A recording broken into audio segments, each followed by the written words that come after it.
Now, there is a lot that I would like to share with you this morning, so I hope you are here to stay for a little bit with me, okay? So I speak with you once a year, so I have a lot of diamonds and gems to share with you this morning. So I hope you already have started the diet of after the festivities, so we're going to stay a little bit longer today. No, don't worry. We'll be okay. But I want to talk to you this morning about a subject that is very close to my heart, and that is the subject of hospitality. And there are several things that I would like to accomplish this morning when we talk about hospitality. First of all, we would go to the scriptures and look at how Old Testament and New Testament look at hospitality. Then we will talk about a little bit the Trinity and how that hospitality works. And then we'll try to go, what does it mean to us as a church to be a hospitable community? Now, I'm not going to focus on what it means to be hospitable on Sunday, okay? I'm hoping, and I know you guys do a good job in welcoming people here, but I'm going to talk about hospitality as how to use your table as a place where people can meet God, where your family can meet God, when the strangers and the neighbors can meet God. But not only that, I'll spend some time this morning what it means for us as Christians, and this is where we fail the most, how to be guests to other people's table. Okay, let's go. Let's start. What does hospitality mean? From the Greek word, we know that hospitality, the word that is used for hospitality, it's philoxenia, which means philo means love, and xenia means strangers. So love for the strangers, which is the opposite of xenophobia, stranger, xeno, and fear for the strangers. So in the Old Testament and the New Testament, and even today in the Middle Eastern culture, when we talk about hospitality, we do not talk about the members of our family.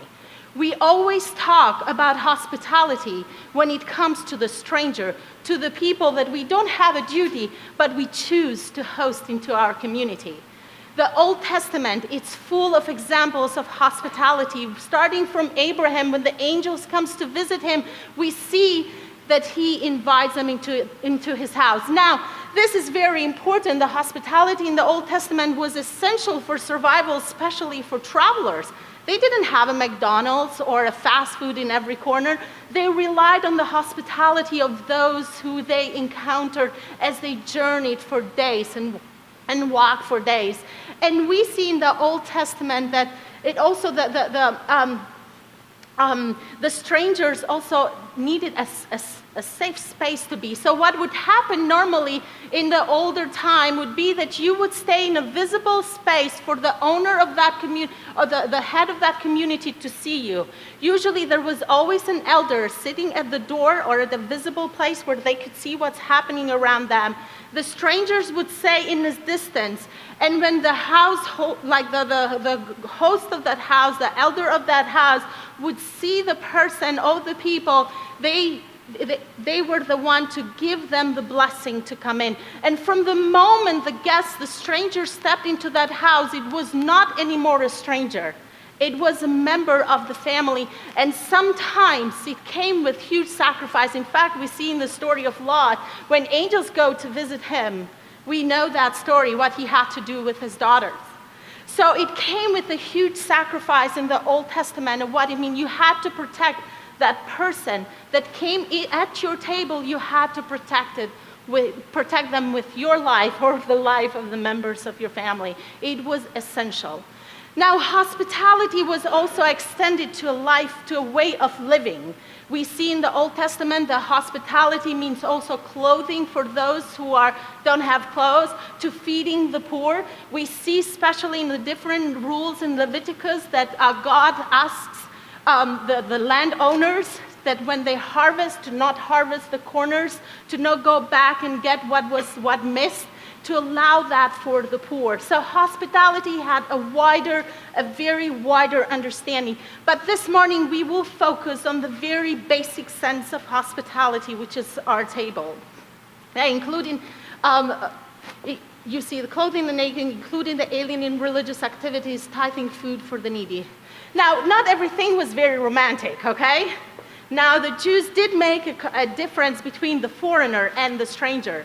The foreigners were the one who were the threat to the practices, and the strangers were the one who needed the hospitality of the Jews.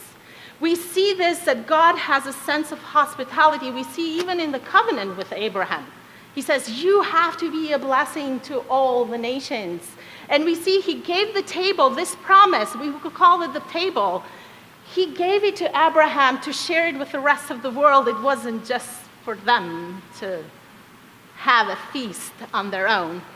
Now if we can go to the next slide. Go to the New Testament. Now in the New Testament, we see hospitality goes to a new level. We see the early church, it's dependent, its mission, it's based on hospitality. We see the generosity of Christians who bring all their goods around their table and their share. There is almost a social justice thing where there is a redistribution of goods. So the poor could benefit from the goods of those who had more. And everybody was there to offer something. And so we see that there is a beautiful understanding. The hospitality gets a new level in there. It was a powerful message of intimacy. It was a place of healing. It was a place of redemption. It was a place where you live together the story of God. We see the Old Testament really, it's full of Bible verses that invite the church to continue that hospitality. If we can keep going. Sharing becomes the most common expression of hospitality. And it creates the intimate fellowship. We see that a lot of stories in the Bible are around meals. I don't know, Jesus is accused of eating too much. We see that a lot of his healing and a lot of his messages happen around the tables of those who invited him in. Now, if we go back, if you go on and we see that the history, we see in humanity that God's activity in the world, he is the best host. If we can keep going. God is the host in our community. In the earth, we all depend on God's hospitality. No matter how much we process our foods, the roots comes from God's hospitality and creation. We are dependent on that hospitality. We see that when God hosts humanity, he heals, he protects, he provides, he redeems, he transforms. We see this all over. But we see also a God who does not mind to be a guest. We saw in the story of Abraham, we saw that the God came into an alien world, a world that he has created, a God who is not fearful to be a guest. Then we see that God invites Israel to be that same host, to express the hospitality of God, to show that hospitality of God. Now, think of the Trinity, which is in perfect harmony with each other. The beautiful hospitality. And what they do, think it in a dance, okay? Think the person of the Trinity in a dance. Now, I know we're Nazarenes and we're not all comfortable with dancing, but think the Trinity, it is in a dance. And what God does through Jesus Christ, he opens one of the hands and invites the church, invites the Israelites, invites the world to be part of that dance. And then he invites us as a church to let go of the hand of our neighbor, to make space for the hands of somebody else. This is what the mission is about. As I said, we see that Jesus has no problem to be a guest. His ministry depends completely from the hospitality of others, of the hospitality of those who open the door with him. And he continues to knock in the doors. We see in the Revelations, the Bible verse, I'm sure you all are familiar, the Bible verse, Revelation 3:20, he says, "Here I am, I stand at the door and knock. If anyone hears my voice and opens the door, I will come in and eat with that person and they with me." So there is a continuous desire of Jesus to meet around our table. This is pure Holy Supper we're talking about. This is not just a meal to nourish our body, but what happens around those meals. And we see that Jesus now also is a Jesus who is a host. He welcomes, he comes as a stranger into a world that does not accept him. But then he receives that same alien world into himself. And he is not only the one who is providing the meal, now we see Jesus becomes the meal for the church. And we celebrate this in the Holy Supper. But now, this is not just for us. We are required as a church to reflect that same hospitality that our God shows to us. Now, let me make clear a few things here. Hospitality, using our tables and our goods, it's for all Christians. I hear many people say, oh, hospitality is not my spiritual gift. Well, I got news for you. Hospitality is not a spiritual gift. Hospitality is a spiritual practice into which we all are welcome to participate as a church. And I know some culture foster hospitality much better than others. My family, my culture is very hospitable. The honor of family, it's not, or the wealth of the family is not measured of how much you have, it's measured of how hospitable you are. For me, from a very young age, growing up in northern Albania, I was taught in a very early age, as early as 7, to cook for a huge group of people and host them in case my parents were not home. Because the way I hosted that people will define then who I would marry if I would marry in another honorable family. It wasn't how much wealth you had, it was how much hospitality and how much hospitality and how good you could welcome people into your home. And it's not even about the space, because sometimes we say, oh, I have a small home. My family, we lived in a 1-bedroom apartment. We are 5 girls with my parents. During the night, our living room turned in a sleeping, camping area. And many times there were guests around us. Were guests sleeping on the couches as our kids slept on the floor. And in 365 days of the year, 300 of those, we had guests in our home. And when you cook, now it's not like in the Western culture where you call before to see if somebody is home. No, all the time somebody needed to be present in the home if somebody showed up. And we always cooked an extra 2 or 3 meals because we knew anybody could show up at any time in our home. Hospitality, in this culture, it is easier to apply this hospitality. But in other culture, maybe it's not.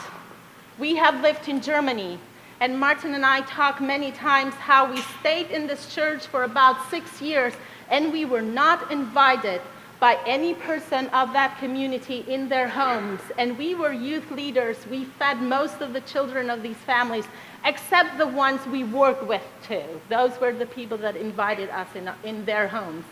So there was not a hospitable culture, but the most hospitable person I know and I've met in my life is a German person. So it doesn't have to do with the culture. Hospitality is a choice you have to make, is a choice we have to make of how we use the spaces in our homes. Hospitality is a choice and is a reflection of the God we serve. Now, let me tell you 2 stories of how hospitality can bring salvation to people around you. And if he can do it in a Muslim community, how much more this should happen in a Christian community? My family was Muslim as I grew up. During World War II, we were invaded by the fascists who allied with the Nazis, and then we had the Nazis for some time too. And you know what happened in Albania? During this time, We were the only country that by the time the Nazis left, we had more Jews than when they came in. Because the Albanian families, although Muslim and very poor, they invited and made it the Jew community as part of their families. And there is 0 deaths by the Nazis during this time, and there was no story of Albanians turning away or betraying. I'm going to tell you the 2 stories of 2 families. One woman said, in our town there were 12 families that came in the town, and we distributed them among all the town people. We were very poor. We didn't even have a table. But when that family, the Jew family, joined our family, we told them that we will protect them with our life if we needed to. And as the Nazis started doing visits home by home looking for Jews, they made sure to send them in the forest. There was all the town people knew where the Jews were. Sometimes they took the kids and they made kids as they were their own kids, and they sent the parents in caves when they knew that the Nazis were coming to research. Hospitality can save people's life. Another man said that the Nazis came to his town and they stopped at the shop of his father. And his father saw that among those, they had 16 Albanian prisoners that were going to do hard works in the mountains, and they had a Jew who was supposed to be shot. And he said he gave to drink to the Nazis. He made them drunk, and then he put a message in the Jews guy's pocket, and he said, if you escape and you go to this place, we will take care of you. And the Jew guy, he escaped.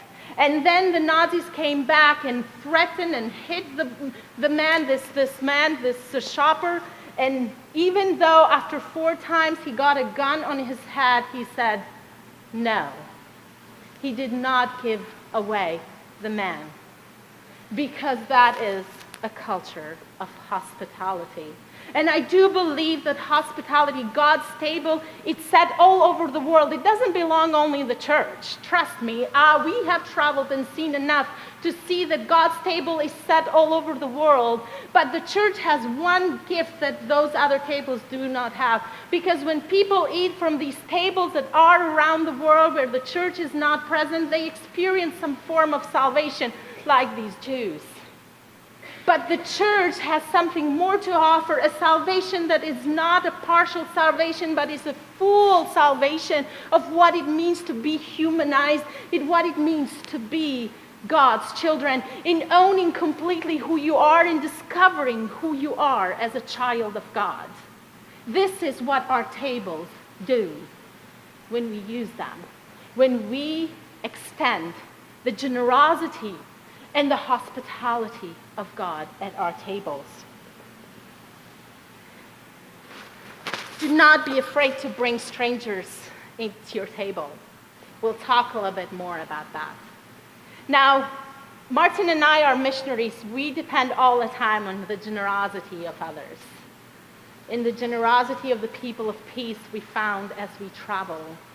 We learn most of our life is how to be guests, not so much how to be hosts, and we'll talk a little bit more about that. But let's see how our tables bring the most weird people, and do not feel the need that by the end of the night you have to sneak Jesus in a pie or in a meatloaf. No, you don't have to do that. Bring people around the table, the strangest people you can think, they are part of the church or part of not the church, and let God do the magic. Because when we dedicate our tables, when we dedicate our home to God's mission, He is the one that does the work. We don't have to feel the need of sneaking in Jesus somewhere into our conversation. Trust me, we do this all the time. When we are intentional in extending God's hospitality, God's presence is there, because there is something in the Bible that says where 2 or 3 are together in my name, I am there. And God's presence is there, and that dinner is about Him and what He can do, not what you provide the space. He does the magic. We do not have to feel the pressure of giving our 5 steps of salvation at the end of the dinner. No, that's not how it works. That is how we objectify people and do not allow them to be humans or help them to be humans. Bring people together, and let's use, this is my challenge to you this new year. Bring people together around your table. And let's experience hospitality and extend. Now, it will take some tries, okay? If you're not used to doing that, it will take some tries, and you're going to fail, and that's all right. That's okay. As a church, I think we need to have a better theology of failure. But when God is part of it, even our failures turn into something beautiful.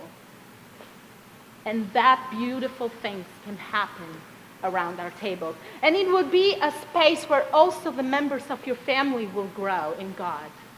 Now, my life has been shaped so strongly by the people that were my parents invited in, by their stories of courage, by their weirdness sometimes. My parents did not shield us from the world. They helped us navigate the world. They didn't feel the need to shield us from anything, because you can't really do it, can we? I can't shield my children. I can try, but we want to help our community, our family to navigate. And there is a beautiful thing that happens in growing and transforming when we bring somebody different from us, different from our Christian culture at our table. But now let's talk about Christians as guests. This is where I feel the church fails. We really know how to maybe host people. We know to prepare amazing dinners. We know how to navigate the Christian culture, but we struggle when you take us out of it. When we sit on Hindu's table, we struggle. When we meet a Muslim, we struggle. When we meet somebody that looks different from us, we struggle. We don't know what to do with it. We live sometimes too much in the Christian bubble. We have the Christian thing for everything. For the school, we have the Christian thing for mom's group. We have the Christian thing for everything. Music and everything, we can find the Christian version. And we tend to dwell in those. Now, don't take me wrong. I have nothing against those. Though there is a place in the church for those spaces. But if those spaces keep us away from the people we are supposed to love and to be Christ to, we have done something wrong. So here is my challenge to you. And I'm going to share with you how to be good guests. And this is not my wisdom. This is the wisdom of Alan Roxburgh. He wrote a book called Meeting God in the Neighborhood. Missional Meeting God in the Neighborhood. I recommend you read that. It's a beautiful, beautiful book. And he invites us to change a little bit of the paradigm of how we do missions in our communities. For many years, the mission statement of the church is go through in the world, baptize them in the name of the Father, the Son, and the Holy Spirit, and so on and so forth. Great commandment. We do not want it. That's still there. But Alan Roxburgh is like, we live in a different time where the commandment that we maybe should follow is the commandment when Jesus sent the 72 outside. If we could read the scripture. If we can go to. In Luke 10:1-9, he said, after this the Lord appointed 72 others and set them 2 by 2 ahead of him to every town and place where he was about to go. He told them, the harvest is plentiful, but the workers are few. Ask the Lord of the harvest, therefore, to send out workers into his harvest field. Go, I'm sending you out like lambs among wolves. Do not take a purse or a bag or sandals, and do not greet anyone on the road. When you enter a house, first say peace to this house. If someone who promotes peace is there, your peace will rest on them. If not, it will return to you. Stay there, eating and drinking, whatever they give to you, for the workers deserve his wage. Do not move around from house to house. When you enter a town, and are welcome. Eat what is offered to you. Heal the sick who are there, and tell them the kingdom of God has come near to you. Maybe this is the mission statement that we need to practice in this coming year. And Alan Roxburgh gives us 10 steps, and I want to share you. Now, it's not a magic formula. I do not believe on any of them, but it is a way of cultivating of how to be guest into our community. Alan Roxburgh, he said, this Bible verse, this statement invites us to go local, to be part of the communities where we are, to be part of the neighborhood we are. I don't know you, but sometimes I feel I'm too busy going from one Christian activity to another that I have no clue who are my neighbors, who is my community. So here is a challenge to you for this year. See what's happening in your local community. Are you passionate about environment? Join an environmental group. It doesn't, please don't join a Christian environmental group. We're talking about join a community, what's happening in your entire community. Are you passionate about reading a book? Go join a reading group that doesn't read a Christian book. You have time at home to read your Christian books in the church and so on and so forth. What are you passionate about? See what's happening in your community, because in those tables, it's where God is working. Are you a mom with little children? Join a mom's group. You can go to the Christian mom group, but you can also go to another mom's group that is not so Christian. Join what's happening in the community. Go local. Reconnect with your neighborhood. Now, networking is different. Let's not misunderstand the two. Networking usually happens with people who think the same, look the same, have the same ideas. That's when we network, we tend to do this. People who think like us. If it's religiously or politically or whatever it is, no, this is not what we want to do. We want to get to know our neighbors in their full diversity, in whoever they are. I'm talking the physical neighborhood. I'm not talking just, figuratively. Second step, leave your baggage at home. We really, and I love when Alan Roxburgh says here, because one of my favorite quotes is, humanization of relationship and not just objectification for our church marketing strategies is very important. As a church, I know sometimes we have these huge strategies to reach the lost. No, this is not what the church is about. You know how people joined the early church and how people joined the church in Rome? There's many stories just by the way they treated others, just by the way they loved each other. This has always been the most powerful evangelistic way to show Christ to people, by being Christ to people. Also, by leaving our baggage, our strategies, and our sneaking of Jesus around, we also learn to become strangers, which is not a bad thing. Because when we enter somebody else's space, we are not in control, and that's not always a bad thing. It's God in control. When we enter of somebody else's table, we see the unpredictable, and there is something beautiful that happens when we let that unpredictable happen. We are not in control. We need to leave our very Christian language at home and learn to listen to the people's story at their table on their terms.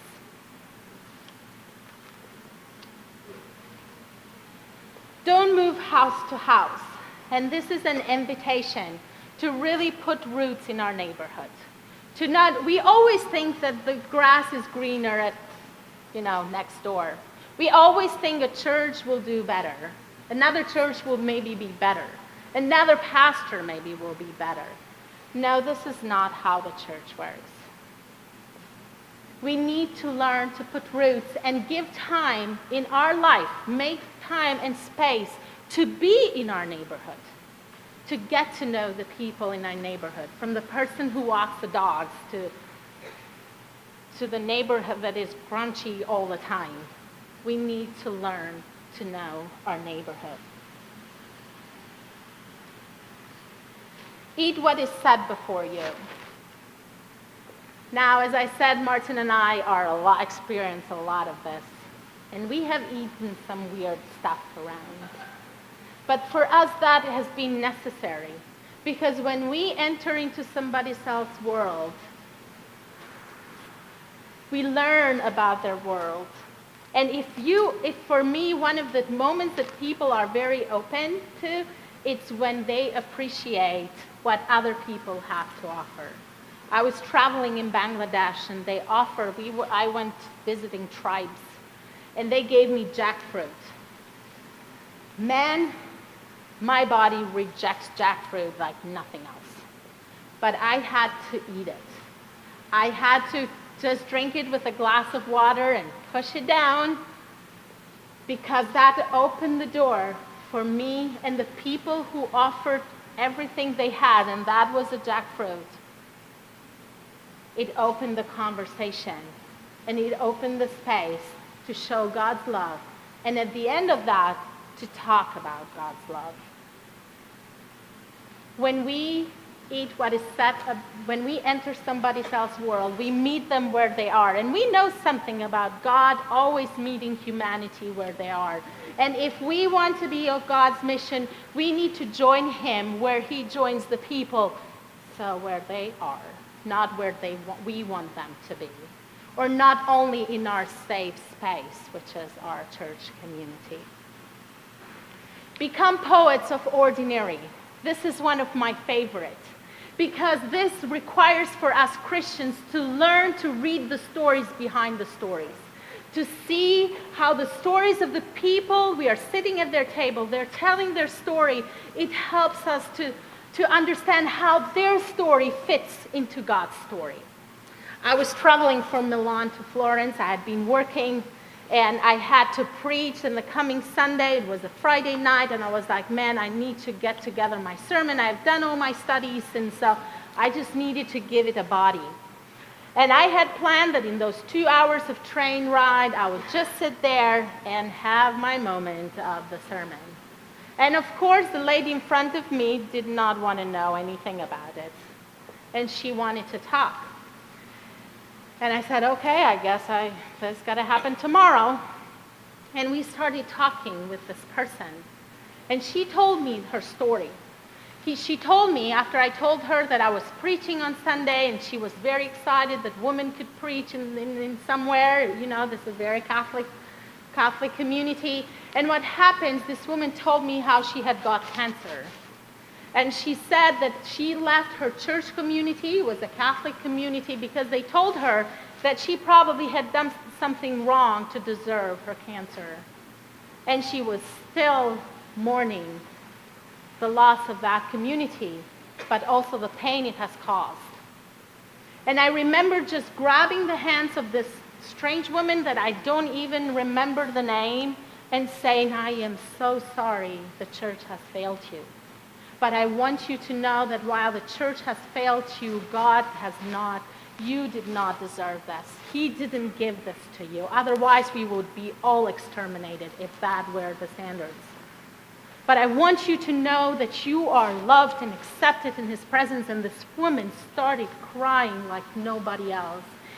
This is what the church is about. We need to stop what we are doing, our Christian things, and hold the hands of somebody's broken story and tell them that they are part of a bigger story. And in that bigger story, there is space for them to be healed, to be redeemed, to be humanized, to be loved, to be accepted. But if we keep ourselves too busy, we will not have that space. And these unpredictable spaces are the spaces where God works the most. He's calling us to be poets of the ordinary, to learn how to connect people's stories with the bigger story.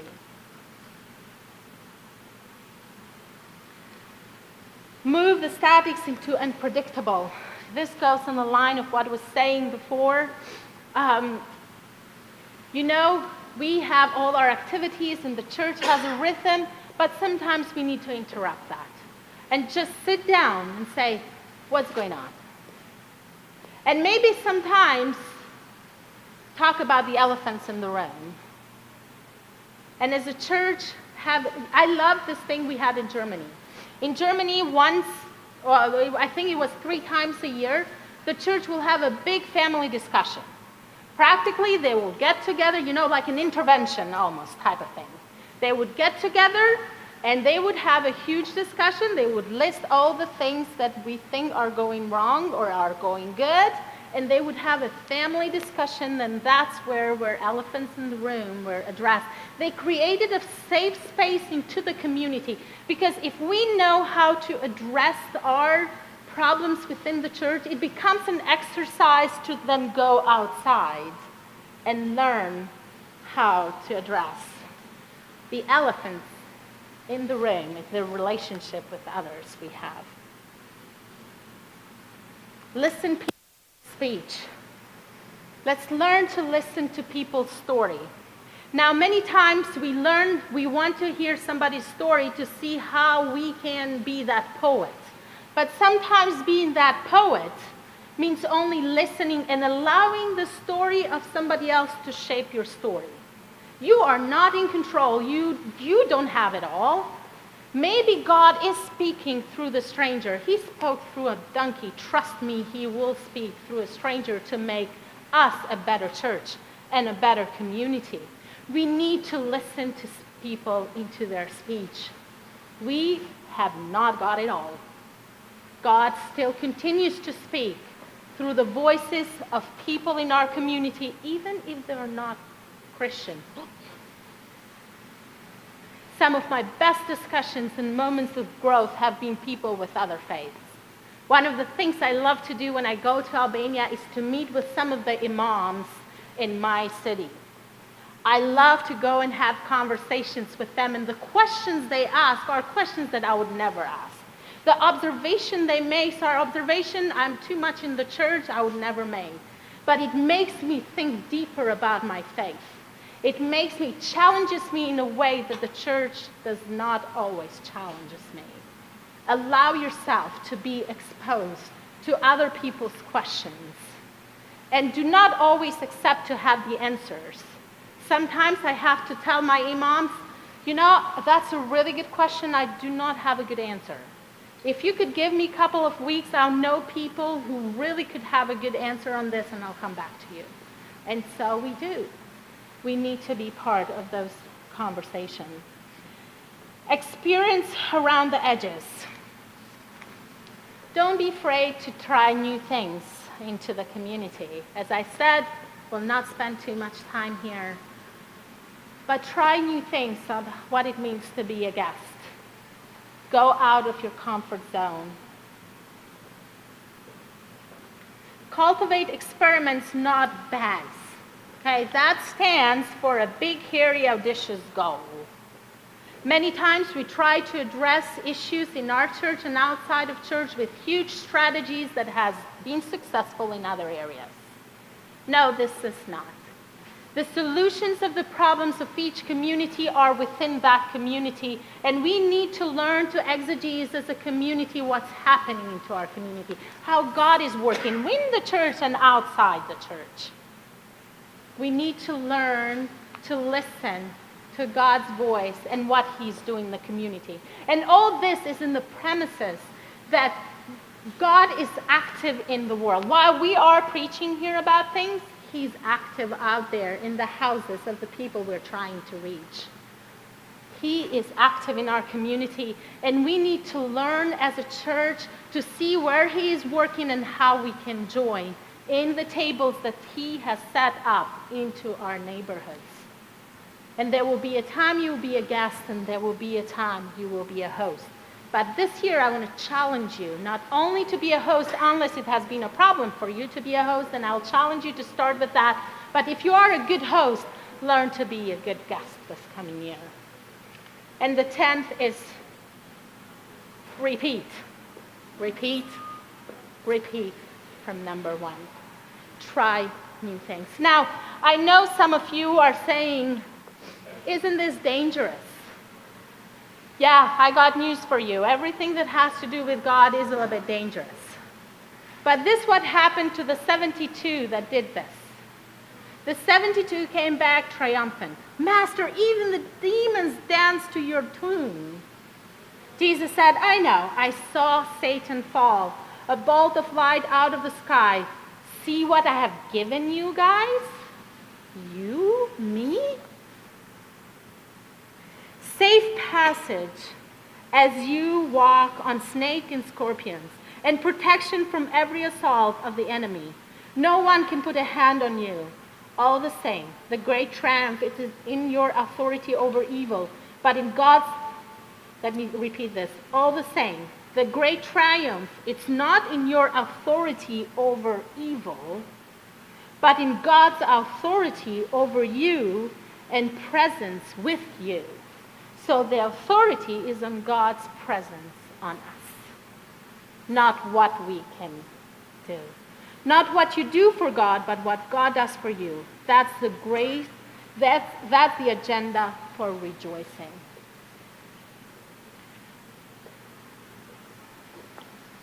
This is the message for today. I want really you to keep this image in mind of the Trinity dancing and the church joining. But we, the church, cannot just keep our hands tight and not make space. We need to open our hands and sometimes reach the person next to us. But if we're too busy to party on our own, just between us, there will never be space for our neighbor. And that's where we are called as a community. Be a host. Use your table to allow God to meet other people. Let him do the magic. And second, let's learn to be guests and sit on other people's tables, on other people that are not like us, do not think like us, maybe do not have the same beliefs as us. Let's learn to be guests of our neighborhoods and our communities, and we will see amazing things happening. And as we celebrate, and Lyra will come and lead us into the Holy Supper. This is a moment, I really hope that this moment of this table become a moment of, first of the reminder that we were invited on God's hospitality. But as we drink and eat and remember, we need to go out with the conviction that we need to do the same. This table, we need to extend it to our neighborhoods. Bring it to our homes and to our neighbors. And allow God do his incredible work through his church. May God bless you.